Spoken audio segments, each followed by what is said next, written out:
Okay, this may be one of the worst quality videos that I've ever made for y'all, but I'm wanting to show you what I use now for screen recording, and I can't do that because I can't use it while I'm making the video. So anyways, so some of you may have noticed that we don't have Screencastify Unlimited anymore, and the reason is, one, the need for that kind of recording lessened with us being back in an in-person model. But the other thing is, Apple's actually built the perfect tool into your computer already, and it's QuickTime.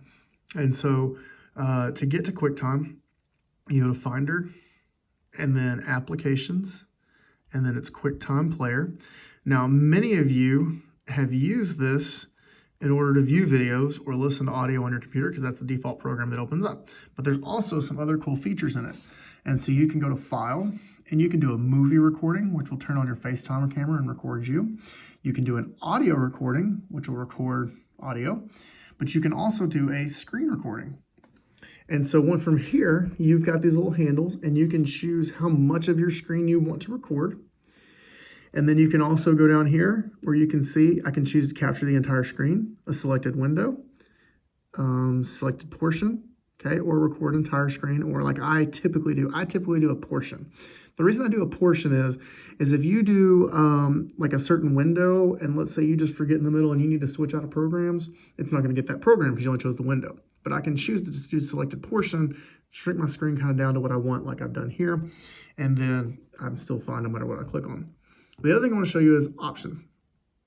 And so you want to make sure it's going to kind of tell you where you want to save it. So you can choose to save it to documents, it'll automatically save it, or QuickTime Player, which basically kind of creates a little preview, and I'll show you that in a second.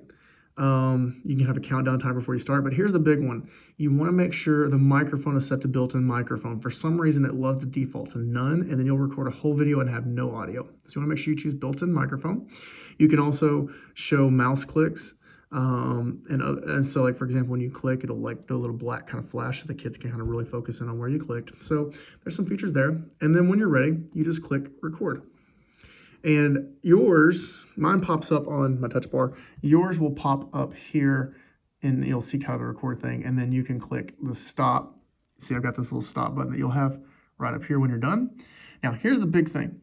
If you set it to documents, it should automatically record. But just to play it safe, this is what I always like to do. I like to go File, Save, and then it'll pop up and save it. So you used to, it did a lot of good auto saving. Sometimes it doesn't do a good job anymore depending on your settings. So I always, after I'm recording and I get this little pop-up window, the preview window, I always go File, Save. Then once you've saved it, you can close it out, okay?